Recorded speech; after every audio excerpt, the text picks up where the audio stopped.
বর্তমানে একটা বড় নিউজ কিন্তু আমাদের সামনে বারবার করে উঠে আসছে।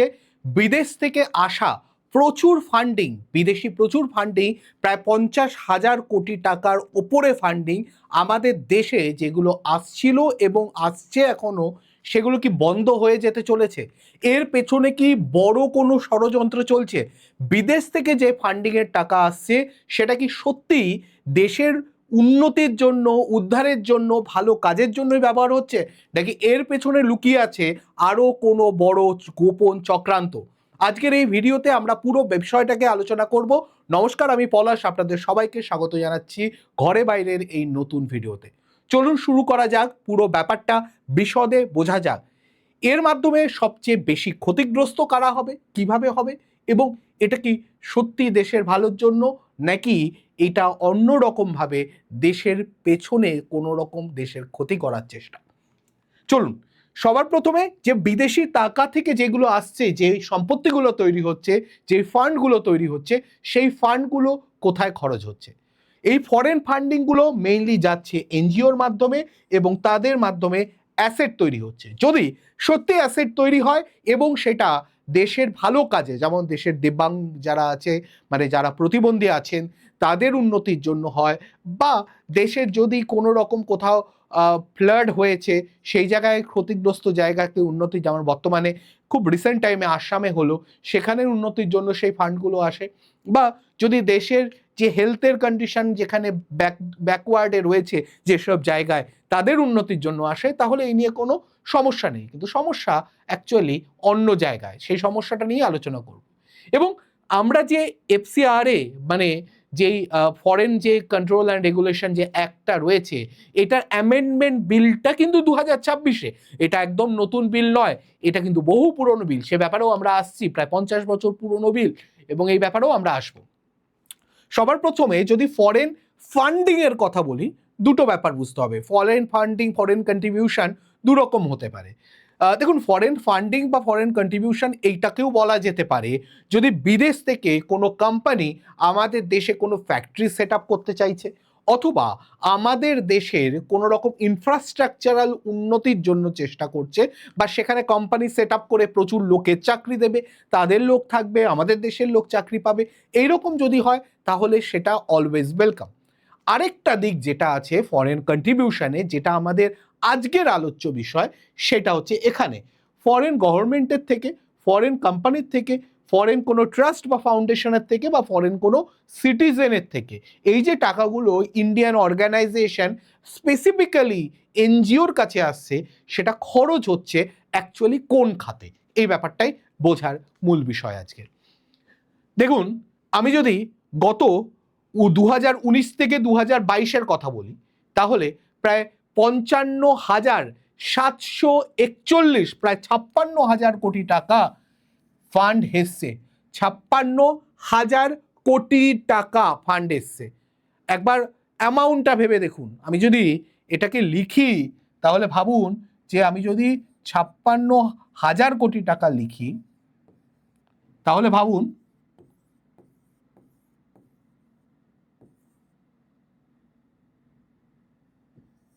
এইটা হবে। তারপরে ভাবুন কত বড় অ্যামাউন্ট, এত টাকা এসছে মাত্র 3 বছরে। এবং যদি আমি শুধু লাস্ট ফিনান্সিয়াল ইয়ারের কথা বলি, তাতে প্রায় 23,000 কোটি টাকা এসছে একটা ফিনান্সিয়াল ইয়ারে। তাহলে বুঝতে পারছেন কত টাকা আমাদের দেশে আসছে। এবার এটা কি শুধু সমাজ সেবার জন্য ব্যবহার হচ্ছে, নাকি অন্য কোনো যোগসূত্র আছে, এই ব্যাপারটাই বুঝতে হবে। আপনারা শুধু শুধু এই ব্যাপারটা এফসিআর, এফআরসিএ এটা ভালো নয়, বা এই জিনিসটা ভালো, এটাকে করা উচিত, বা একদল এটাও বলছে যে এটাকে একদম স্ট্রিক্টলি ইমপ্লিমেন্ট করা উচিত। দেখুন, কয়েনের দুটো দিক থাকে, আপনাকে দুটো দিকই বুঝতে হবে যে কি হচ্ছে, ভালো দিকটা কোথায়, বাজে দিকটা কোথায়, সে অ্যানালিসিসটা বুঝতে হবে।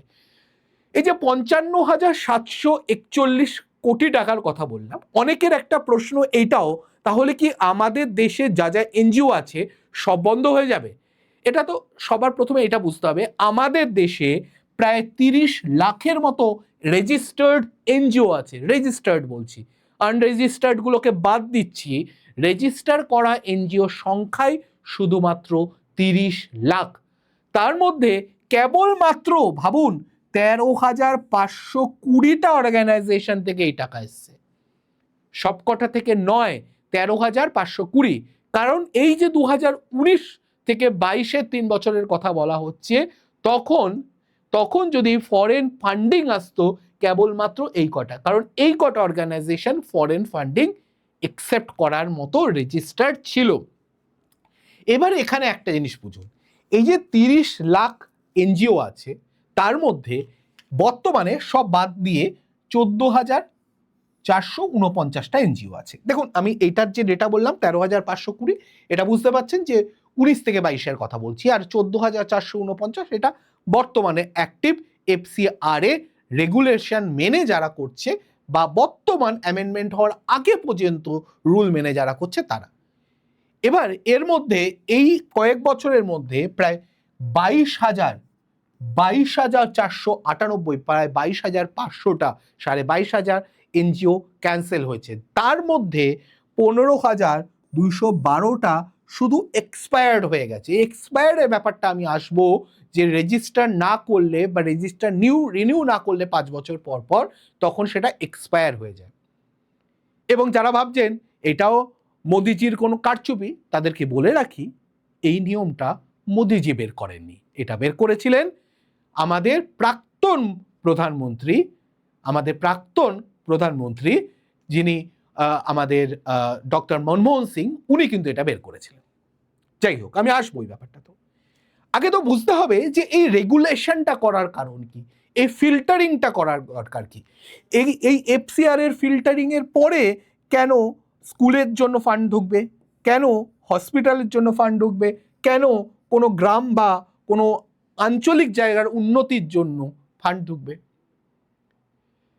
প্রচুর ক্রিশ্চিয়ান মিশনারির আন্ডারে যেই স্কুলগুলো রয়েছে, যেই কনভেন্ট স্কুলগুলো রয়েছে, সেখানে কিন্তু প্রচুর ফান্ডিং এইভাবেও ঢোকে।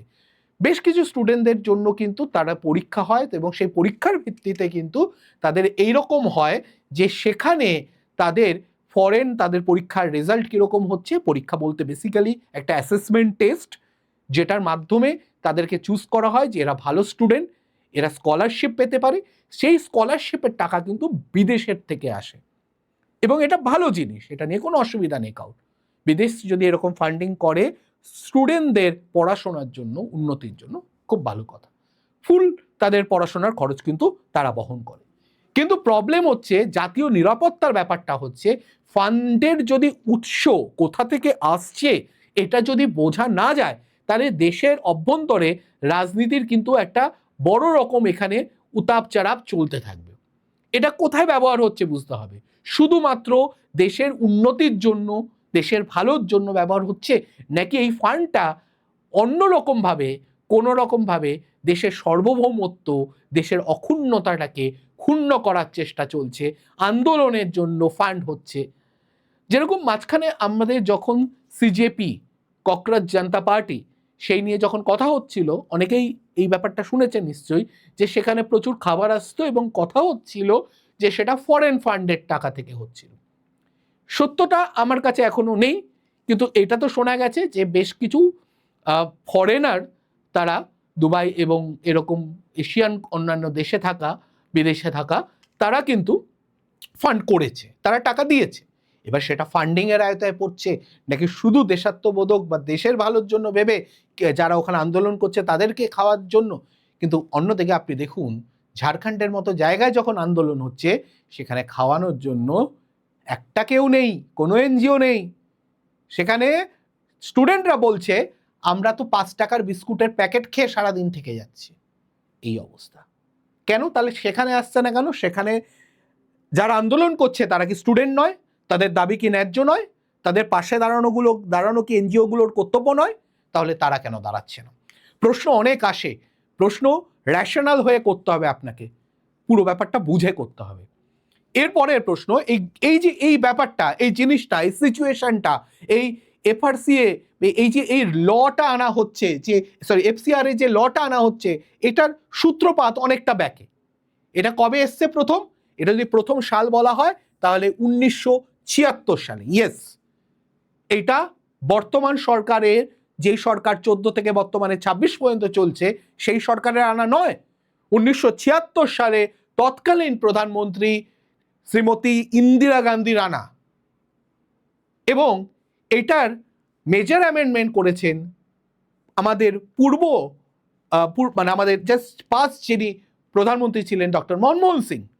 তাহলে এবার খেলাটা একটু ঘুরে গেল, ব্লেম করার গেমটা একটু অন্যদিকে চলে যাচ্ছে না? যাই হোক, আমি আসছি ব্যাপারটা। 1947 সালে ভারতের স্বাধীনতা থেকে 1976 সালে এটা আনার দরকার হলো কেন? কারণ সবার প্রথমে হচ্ছে ওই টাইমটা কোল্ড ওয়ার চলছিল। কোল্ড ওয়ারের ব্যাপারটা আমি একটু ছোট করে বলে দিই। এই কোল্ড ওয়ারটা মেনলি দুটো দেশের মধ্যে চলছিল। এক নাম্বার হচ্ছে আমেরিকা, দু নাম্বার হচ্ছে রাশিয়া। ওই সময় এদের ফিজিক্যাল ফার্স্ট এবং সেকেন্ড ওয়ার্ল্ড ওয়ারের পরে এবং তাদের আরও কিছু যুদ্ধ হওয়ার পরে তখন আর ফিজিক্যাল যুদ্ধ হচ্ছে না। এই সময় সবাই পাওয়ার অকুপেশনের জন্য, অকুপাই করার জন্য একটা যুদ্ধ চলছে, একটা কি বলবো শান্ত যুদ্ধ চলছে, স্নায়ু যুদ্ধ চলছে। কিরকম স্নায়ু যুদ্ধ? আমেরিকা চাঁদে প্রথম লোক পাঠাবে, চন্দ্রযান পাঠাবে, নাকি প্রথম চন্দ্রযান রাশিয়া পাঠাবে? শুনেছেন নিশ্চয় ইউরি গ্যাগারিনের নাম। তো কে পাঠাবে প্রথম? এই নিয়ে একটা আন্দোলন, এইটি একটা মানে নিজেদের মধ্যে একটা ঈর্ষা চলছে, নিজেদের টেকনোলজিক্যাল অ্যাডভান্সমেন্টের দিকে যাচ্ছে, ওয়েপনগুলো অ্যাডভান্স করছে, মিলিটারি ফোর্স অ্যাডভান্স করছে। এটা একটা শান্ত নীরব যুদ্ধ, একটা স্নায়ু যুদ্ধ।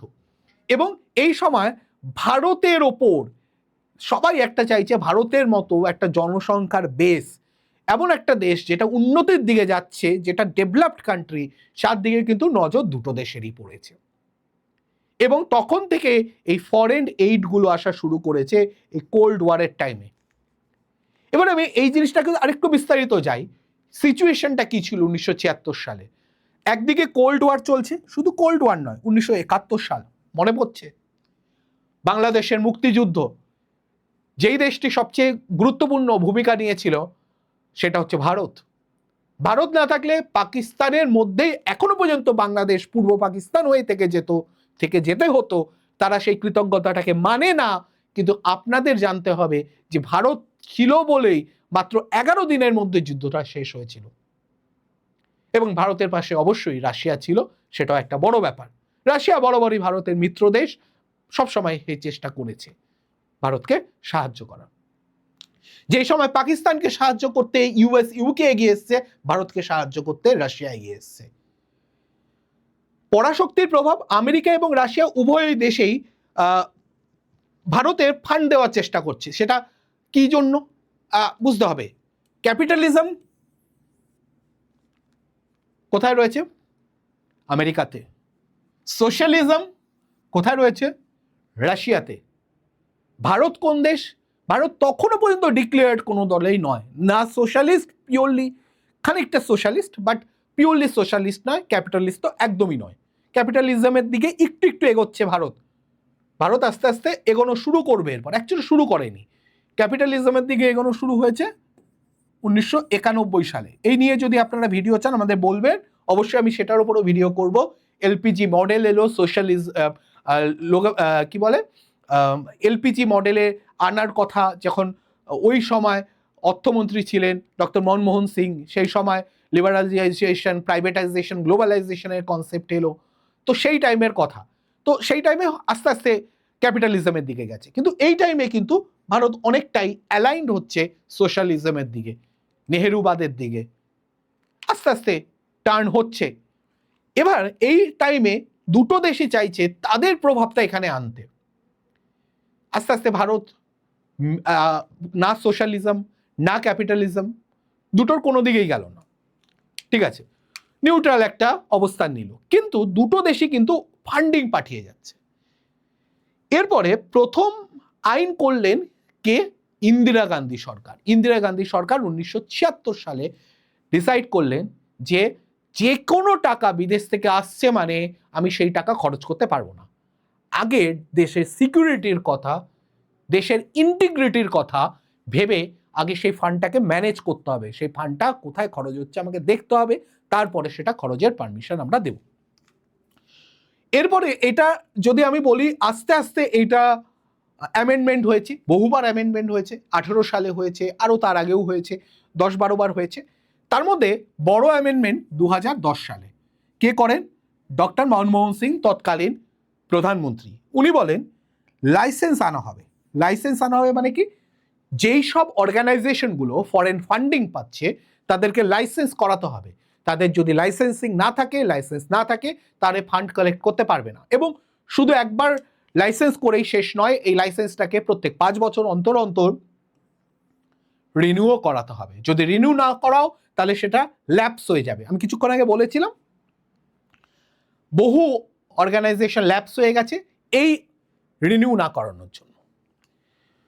2020 সালে মোদী সরকার আরও একটা বড় রকমের অ্যামেন্ডমেন্ট আনলো।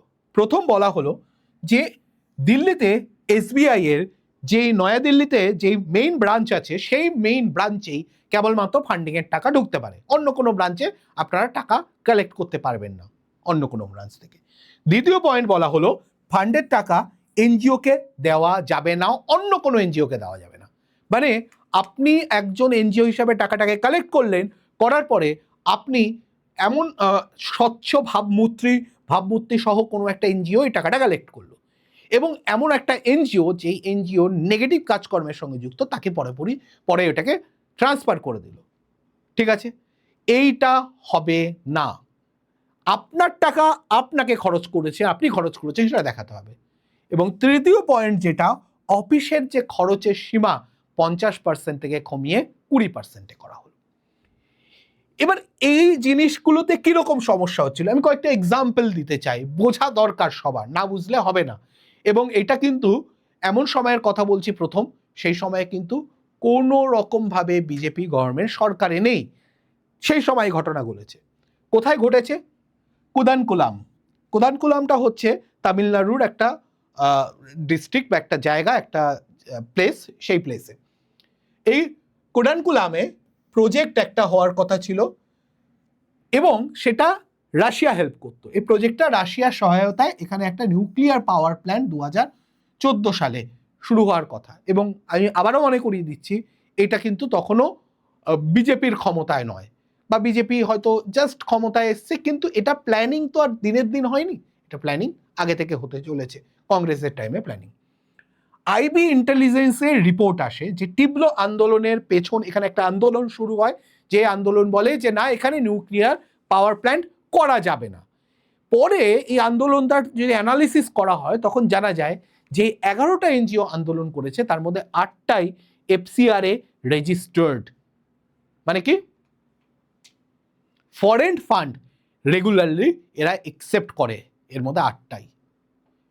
ফান্ডিংয়ের ডেটা যদি দেখা যায় তাহলে মোট 80 কোটি টাকার ফান্ডের মধ্যে 78% গেছিল শুধু দুটি সংস্থার কাছে।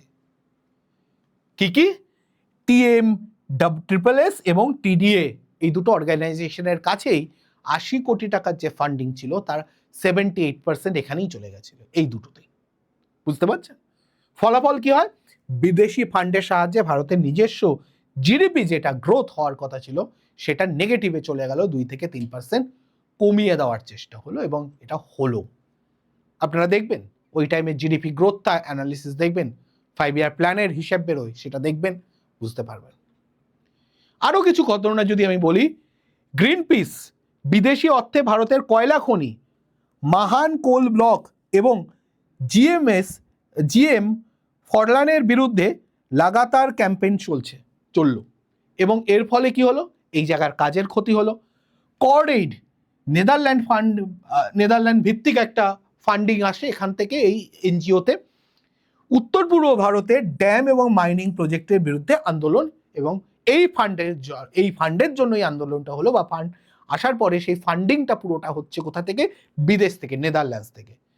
আরও যদি বলি, চ্যারিটির আড়ালে প্রচুর জায়গায় দেখা যাচ্ছে কনভার্সন হচ্ছে, জোরপূর্বক ধর্মান্তরণ হচ্ছে, অন্য কোনো ধর্মে কনভার্ট করা হচ্ছে, এবং ট্যাক্স ফাঁকিরও প্রচুর অভিযোগ যে এই ফান্ডগুলো আসছে তার মধ্যে যে ট্যাক্সটা দেওয়া উচিত সেটা হচ্ছে না। $11 মিলিয়ন ডিমান্ড করা হয়েছে, যেটা ট্যাক্স ফাঁকি দেওয়া হয়েছে। $11 মিলিয়ন, বোঝা যাচ্ছে প্রায় কত টাকা। এবার পরিসংখ্যান যদি আরেকটু যাওয়া যায় তাহলে আমি যদি দেখি, মোট এনজিও হচ্ছে 30,000, যাদের কাছে এক সময় ফান্ড আসতো, আগের কথা বলছি সব মিলিয়ে। এর মধ্যে 22,498টি এনজিওর লাইসেন্স বাতিল বা ওই ল্যাপস হয়ে গেছে, এরকম ব্যাপার। আরো কিছু নতুন এসছে এবং সেই মিলিয়ে বর্তমানে 14,449টা অ্যাক্টিভ লাইসেন্স আছে মাত্র। আপনি ভাবুন, ল্যাপস হয়ে গেছে বা তাদের বাদ দিয়ে দেওয়া হয়েছে, তার মানে তারা ফরেন ফান্ডিং নিয়ে ভুলভাল কাজের সঙ্গে লিপ্ত ছিল। রিনিউ কেন করায়নি? তার মানে তাদের মনের মধ্যেই কোনো একটা ভয় ছিল, রিনিউ করালে যদি অন্য কোনো কেঁচাকুট থেকে উঠে বেরিয়ে যায়। তো বিগত কয়েক বছরে কমপ্লায়েন্স না মানার কারণে প্রায় 19,000 এনজিও কিন্তু বন্ধই হয়ে গেছে, সরকার বন্ধ করে দিয়েছে। এই ফান্ডের উৎস কি? মেইন যদি বলি, ইউএসএ। নামটা মনে রাখুন, যেখানকার একজন নেতা ডিমান্ড করেছে না কেন বন্ধ করে দেওয়া হচ্ছে, আমেরিকা থেকে দাবি এসছে। আসবে কিছুদিন পরে ডোনাল্ড ট্রাম্পেরও টুইট আসলো বলে, আজকালকার মধ্যেই চলে আসবে। দেখুন না, এটা নিয়ে আবার নাড়াচড়া হবে, ডোনাল্ড ট্রাম্পেরও টুইট চলে আসবে। তাদের ওখান থেকে 30-40% ফান্ড আসতো, মার্কিন যুক্তরাষ্ট্র, ইউকে থেকে আসতো, জার্মানি থেকে আসতো, ইউএই থেকে আসতো, অস্ট্রেলিয়া থেকে প্রচুর ফান্ড আসতো। এবং মেইনলি কোথায় কোথায় আসতো? সেসব জায়গাগুলোতে মেইনলি আসতো দিল্লি, তামিলনাড়ু, কর্ণাটক, কেরালা, মহারাষ্ট্র। এই নামটা মনে রাখুন। 100% লিটারেসি আসবো, এই 100% লিটারেসির গল্পেও আসবো, বা 100% লিটারেট স্টেটের কথাও আসবো। মন দিয়ে শুনবেন। এফসিআরে যে অ্যামেন্ডমেন্ট বিল 2026, তাতে 4টে কঠোর নিয়ম রাখা হয়েছে। আগে নিয়মটা বুঝে নিন। প্রথম হচ্ছে ডেজিগনেটেড অথরিটি। লাইসেন্স বাতিল হলে বিদেশি ফান্ডের টাকা তো বন্ধ হবেই, যেই পরিচালনায় যে সম্পত্তি পরিচালনা হতো সেই সম্পত্তি কিন্তু পরিচালনার দায়িত্ব কোনো ইন্ডিপেন্ডেন্ট বডি বা গভর্নমেন্টের কাছে চলে যাবে। এটা তারা অর্গানাইজ করতে পারবে না।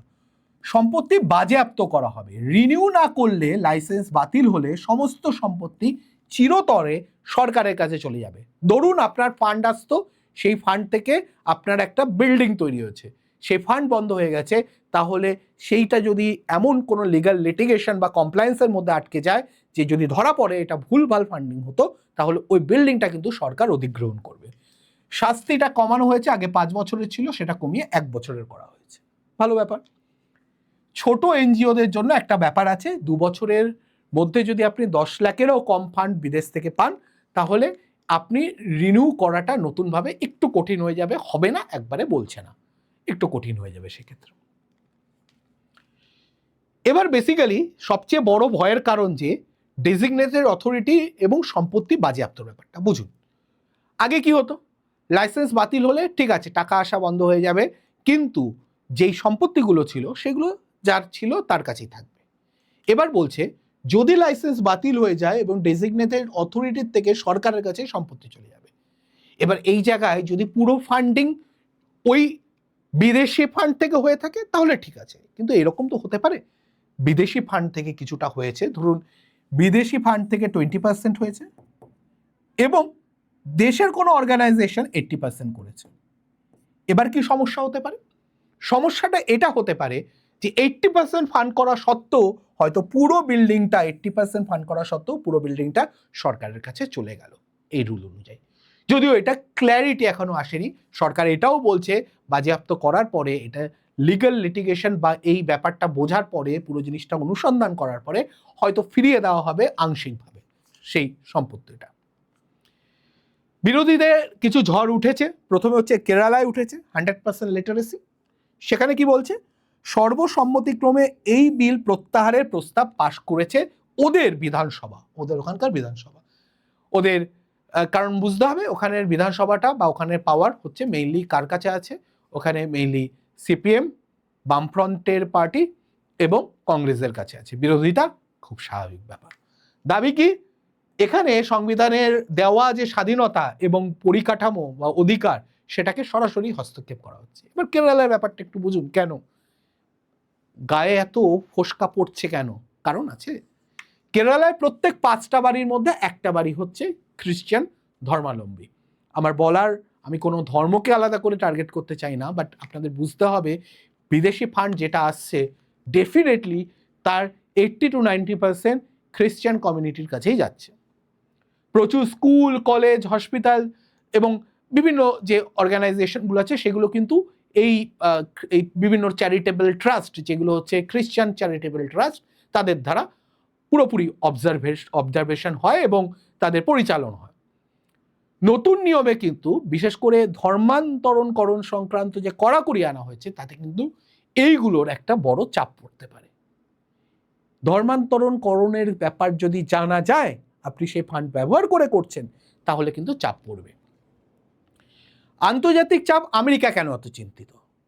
আমেরিকা কি শুধু জিওপলিটিক্যাল ইনফ্লুয়েন্স কমে যাওয়ার ভয় পাচ্ছে? তারা কি ভাবছে যে আমরা জনসেবা করব, সমাজ সেবা করব, ভারত কেন করতে দিচ্ছে না, আমরা তো ভালো কাজ করতে চাইছি? আরে ভাই, গল্প অনেক বড়। মার্কিন সাংসদরা যারা অভিযোগ করেছে ভারত সরকার এই মানে বিলের মাধ্যমে চার্চ এবং মাদার টেরিসার যে ফাউন্ডেশন সেগুলোকে, প্রতিষ্ঠানগুলোকে টার্গেট করছে, একদম নয়। এটা ফান্ডটাকে কন্ট্রোল করা হচ্ছে। আপনি যদি রেশনালি ভাবেন বুঝতে পারবেন কেন হচ্ছে। বিদেশি ফান্ড এই দেশে ঢুকলে অনেক রকম সমস্যা তৈরি হতে পারে।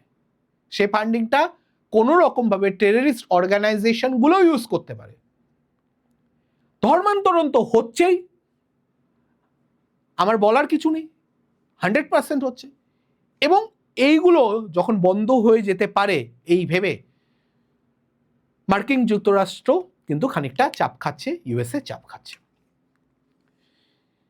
এটা কোনো ধর্মীয় টার্গেট নয়, এটা পুরোপুরি জাতীয় নিরাপত্তা, স্বচ্ছতা বজায় রাখা, যে বিদেশি ফান্ড বন্ধ করা নয়, বরং সেই ফান্ডটা কোথা থেকে আসছে, কিভাবে খরচ হচ্ছে সেটা দেখা। ধর্ম টার্গেট নয়, এখানে আইন সবার জন্য সমান, কোনো নির্দিষ্ট ধর্ম বা কমিউনিটিকে এখানে টার্গেট করা হচ্ছে না। জাতীয় নিরাপত্তা, ফান্ডের অপব্যবহার যেন না হয় সেইটা, যেটা ব্যবহার করে যাতে দাঙ্গা, আন্দোলন, অস্থিরতা, উন্নয়নকে বাধা দেওয়ার চেষ্টা না হয় সেটা। সম্পত্তি সুরক্ষা, আগের আইনে বেসিক্যালি বাতিল হওয়া এনজিওগুলোর সম্পত্তি কি হবে তা স্পষ্ট ছিল না। এই বিলে এটাকে আরো স্পেসিফিক্যালি ক্লিয়ারলি বলে দেওয়া হচ্ছে। যেই আমেরিকা এত আন্দোলন করছে, এত বড় বড় কথা বলছে, সেই আমেরিকার ব্যাপারটা একটু দেখি। ভারত তো নয়তো এফসিআরএ বিলটা এনেছে 1976-এ। আমেরিকা কবে এনেছে? এফএআরএ, ফারা, যেটা হচ্ছে ওই ফরেন এজেন্টস রেজিস্ট্রেশন অ্যাক্ট, একই বিল এনেছে 1938 সালে, আরো 40 বছর আগে এনেছে। তারা কোন মুখে এই কথাগুলো বলে? তারা তাদের দেশের যখন কোনো রকম অভ্যন্তরীণ ব্যাপার ঘটে তারা তো খুব স্ট্রিক্টলি দমন করে, কোনো বিদেশি ফান্ড কোনো টাকাকে ঢুকতে দেয় না। অস্ট্রেলিয়াও এনেছে 2018 সালে। এছাড়া চীন, রাশিয়া, ইউকে, এদের সব দেশে এই জিনিসটা রয়েছে। এটা ভারত নতুন নয়, ভারত কেবলমাত্র আনেনি, ভারত এটাকে আরো স্ট্রিক্ট করতে চাইছে। প্রত্যেক দেশের আছে। যে দেশগুলো আওয়াজ তুলবে আগে দেখতে হবে তাদের কি আছে, তাদের এই রেগুলেশন অ্যাক্ট নেই, অবশ্যই আছে। বর্তমানের যদি অবস্থা দেখি তাহলে আজকে 13 তারিখ, আমি যখন ভিডিওটা বানাচ্ছি, আজকে মনসুন সেশন বা বাদল অধিবেশনের লাস্ট দিন ছিল। বিলটিকে উইথড্র করা হয়েছে। এই মনসুন সেশনে বিলটি পাস হওয়ার কথা থাকলেও তা হঠাৎ স্থগিত করা হয়েছে। প্রচণ্ড রাজনৈতিক চাপ আসছে, বিরোধীদের অনেক রকম চাপ আসছে, ইন্টারন্যাশনাল প্রেশারও আসছে। নতুন সিদ্ধান্ত যেটা নেওয়া হয়েছে, এটা জেসিপি মানে জয়েন্ট পার্লামেন্টারি কমিটিতে পাঠানো হবে। এবার জয়েন্ট পার্লামেন্টারি কমিটিতে কি হতে পারে? জয়েন্ট পার্লামেন্টারি কমিটি বেসিক্যালি 21 জন লোকসভার এমপি এবং রাজ্যসভার 10 জন এমপি, এমএলএ নয় কিন্তু, এমপিদের নিয়ে তৈরি হয়েছে। 31 জন এমপি নিয়ে, মেম্বার অফ পার্লামেন্ট নিয়ে তৈরি হয়েছে। এর মধ্যে কাজ কি, বিলটাকে পুঙ্খানুপুঙ্খভাবে পর্যালোচনা করবে এবং এই এনজিও যারা এক্সপার্ট আছে এবং এই ফিল্ডের যারা এক্সপার্ট আছে তাদেরকে ডাকা হবে, তাদের মতামত শোনা হবে এবং সেই মতামত শুনে বেসিক্যালি এইটা পরিবর্তন করবে। কোন কোন ধারাগুলো পরিবর্তন করা বা বাতিল করা দরকার তারা সেটা রেকমেন্ড করবে। চেঞ্জ তারা করতে পারে না। জয়েন্ট পার্লামেন্টারি কমিটি কোনোদিনও নিজে কিছু করতে পারে না, শুধু রেকমেন্ড করতে পারে এবং এই রেকমেন্ডেশনের বেসিসে এটা আবারও যাবে হচ্ছে পার্লামেন্টে। তার মানে কি হচ্ছে, পার্লামেন্ট থেকে এটা জেসিপিতে পাঠানো হলো, এক্সপার্ট কনসালটেশন হবে, এক্সামিনেশন হবে, যা যা চেঞ্জ করা দরকার, যা যা অ্যামেন্ডমেন্ট করা দরকার, যা যা যা উড়িয়ে দেওয়া দরকার সেগুলো জানাবে তারা, এবং সেটা তারপরে আবার রেকমেন্ডেশনটা যাবে পার্লামেন্টে। এইভাবে কাজটা হবে। এবার অনেকের পয়েন্ট হচ্ছে, এবং এটা পরে হচ্ছে বেসিক্যালি উইন্টার সেশনে আবার আসবে। উইন্টার সেশন কবে শুরু সেটা এখনো জানা যায়নি, সেটা যখন জানা যাবে তখন আমি দরকার হলে এই নিয়ে আবার একটা ভিডিও বানাবো। বাট উইন্টার সেশনে আবার হয়তো এটা পার্লামেন্টে আসছে। অনেকে ভাবছে এটা একটা রাজনৈতিক খেলা, কারণ এর সঙ্গে আরও একটা বিলের পাশ হওয়ার কথা ছিল, সেটা হচ্ছে ডিলিমিটেশন বিল। ডিলিমিটেশন বিল মানে কি, বেসিক্যালি কোথায় কোন জায়গা থেকে কতজন মেম্বার থাকবে পার্লামেন্টে, রিপ্রেজেন্টেশন কত হবে সেইটা নিয়ে, রিপ্রেজেন্টেশন বাড়ানো নিয়ে। 550টা রিপ্রেজেন্ট থেকে এটা 850 করার কথা। এবং এটা কেন করতে চাইছে? এটা করার মাধ্যমে চাইছে যে আমরা জেসিপিতে পাঠাই, বিরোধীরা একটু, মানে এটা অনেকের মতামত, বিরোধীরা একটু শান্ত হবে, ওরা আমাদের এই ডিলিমিটেশন বিলে হেল্প করবে। কারণ একার মতামতে এই ডিলিমিটেশন বিল পাস হবে না মেজরিটি না থাকলে। আর মেজরিটি কত হয়? 2/3, 3 ভাগের 2 ভাগ মেজরিটি থাকতে হবে, সেটা নেই এই মুহূর্তে এনডিএর। অনেকের মতে ওরা এইটাই হেল্প চাইছে বিরোধীদের, যাতে ডিলিমিটেশনটা পাস হয়ে যায়, তাহলে ওরা 850টা সিট করে দেওয়ার পরে ওরা মেজরিটিতে কোনোভাবে ম্যানেজ করে নেবে, এই প্ল্যানটা হয়তো আছে। এটা অনেকের মতামত, কিন্তু এটা হবে কি হবে না সেটা আমি বলতে পারবো না, সেটা তো সময় বলবে। এবং এটা আর একটা ব্যাপার, অনেকের একটা চিন্তা এখানেও আছে যে আগে যদি কেউ যদি ফান্ড নিয়ে থাকে, এখন যদি নেওয়া বন্ধ করে দেয়, তাহলেও কি তাদের সম্পত্তি বাজেয়াপ্ত হয়ে যাবে? মানে বেসিক্যালি 10 বছর আগে হচ্ছে ফান্ড নিত, এখন হয়তো 10 বছর ধরে আর ফান্ড নেয় না, সেটা এক্সপায়ার করে গেছে বা রেজিস্ট্রেশন ক্যান্সেল হয়ে গেছে, তাহলেও কি তাদের সম্পত্তি পুরনো সেটাও বাজেয়াপ্ত করা হবে? মৌখিকভাবে যদিও বলা হয়েছে যে না, এরকম কোনো বাজেয়াপ্ত করা হবে না, কিন্তু লিখিত কিছু দেয়নি বলে এখনো কারোর সেভাবে সেটা নিয়ে বিশ্বাস হচ্ছে না। জাতীয় সুরক্ষা বনাম জনসেবা, সঠিক ব্যালেন্সটা কোথায় এটা বুঝতে হবে। দেখুন, এটা স্বচ্ছতা আনার জন্য চেষ্টা করা হচ্ছে, অন্তত আমার মনে হচ্ছে। আপনাদের কি মতামত আমি আপনাদের থেকেও জানতে চাইবো, যে এটা কি মনে হচ্ছে আপনাদের, এটা কি হচ্ছে, এটা কি সঠিক পদ্ধতি, এটা কি, নাকি এটা কোনো একটা ইন্ডিপেন্ডেন্ট বডির কাছে দিয়ে দেওয়া উচিত, সরকারের বাইরে বের করে কোনো একটা ইন্ডিপেন্ডেন্ট বডি যে এটা দেখাশোনা করবে? আপনাদের মতামতটা আমি জানতে চাইবো। আর আরও একটা প্রশ্ন আপনাদের কাছে রেখে যাব, যে ন্যাশনাল সিকিউরিটির সীমাটা কোথায়? এটা কি সীমা কোনোভাবে লঙ্ঘন হচ্ছে, নাকি ন্যাশনাল সিকিউরিটির কথা মাথায় রেখে যেটা করা হচ্ছে সেটা একদম ঠিক করা হচ্ছে? আপনারা অবশ্যই নিজেদের মতামত নির্দ্বিধায় কমেন্টে জানাবেন। কোনো ক্রিটিসিজম, কোনো আলোচনা, কোনো সমালোচনা, কোনো মতামত যা থাকবে সেটা অবশ্যই কমেন্টে জানাবেন। আমি এই যে কোনো কনস্ট্রাকটিভ আলোচনার জন্য আমি তৈরি, এবং দরকার হলে আমি নতুন কোনো ভিডিও বানিয়েও তার উপরে আলোচনা করব। আজকের ভিডিওটা অন্তত এই পর্যন্ত রাখছি। আশা করি ভিডিওটা আপনাদের ভালো লেগেছে। ভালো লাগলে অবশ্যই চ্যানেলটা সাবস্ক্রাইব করে রাখবেন যদি আপনারা নতুন হন, এরকম ভিডিও আরও পেতে চান।